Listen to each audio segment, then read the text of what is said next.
Tinanggap ng Malacanang ang pagbibitiw ni Edilberto Leonardo bilang NAPOLCOM Commissioner.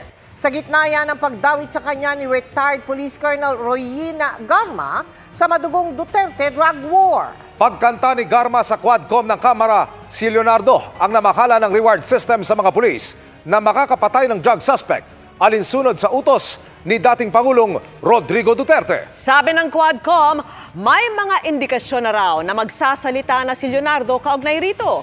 At nakatutok si Jonathan Andal.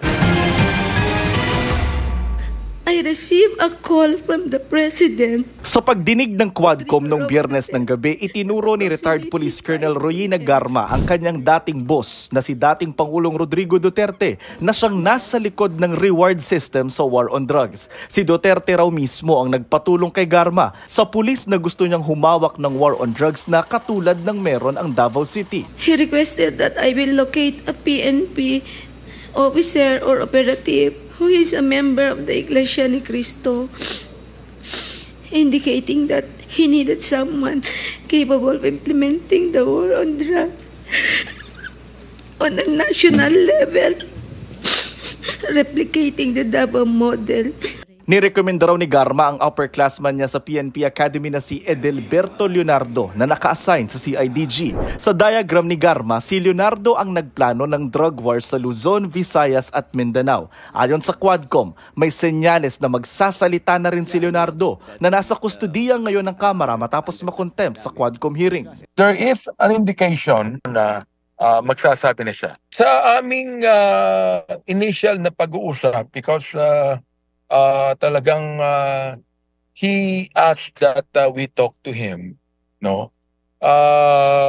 Initially speaking, mayroon na siyang mga tinatawag na intensyon na okay, sasabihin niya na yung iba in detail, no? Nagbitiw na si Leonardo nung nakaraang linggo bilang commissioner ng NAPOLCOM na may hawak ng law enforcement. Ngayong araw, inilabas ng Malacanang na tinanggap na nila ang resignation ni Leonardo. Ang sabi ni Garma, si Leonardo ang nagsasabi kung may reward at magkano ito. Sa diagram na inilabas ni Garma, si Leonardo ang namimigay ng perang pabuya sa mga operatiba na makakapatay. Idinadaan daw ang pera sa mga bank account ng kanyang tauhang si Peter Parungo alias Pedro. Galing naman ang pera kay Ermina Espino alias Muking, Assistant Secretary noon sa PMS o Presidential Management Staff, na trusted staff daw ni nooy Special Assistant to the President at ngayoy Senador Bongo. If any individual died during police operations, Leonardo will report the incidents to Bongo for inclusion in the weekly report and request for refunds operational expenses. We have no reason not to believe him. Not to believe her at this time.